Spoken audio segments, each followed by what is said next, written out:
Yesu asifiwe sana. Ikiwa Yesu amekuponya magonjwa, huwezi kukaa kimya. Ikiwa Yesu amekufungua kutoka kwenye vifungo vya uchawi, vya uganga, huwezi kukaa kimya.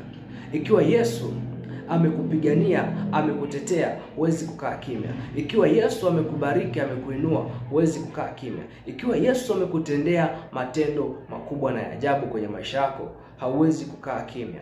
Bwana Yesu asifiwe sana. Tunaona yule mtu wa ukoma ambaye Yesu alimtakasa na akamwambia kwamba usiende kuwatangazia watu wala usiwaonyeshe watu.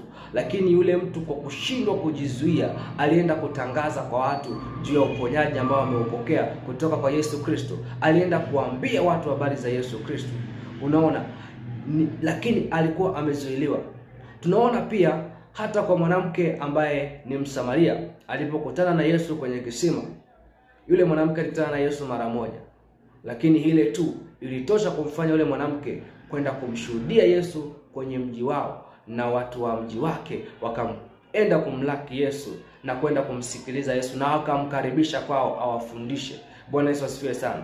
Kwa unaweza kaona kumbe kwa nini hatumtangazi Yesu? Kwa nini hatuna ujasiri wa kumsema Yesu? Kwa sababu hatujakutana na Yesu kwenye maisha yetu, hajawa halisi.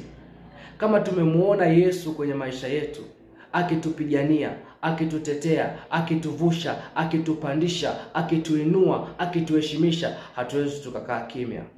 Hatuwezi tukakaa kimya.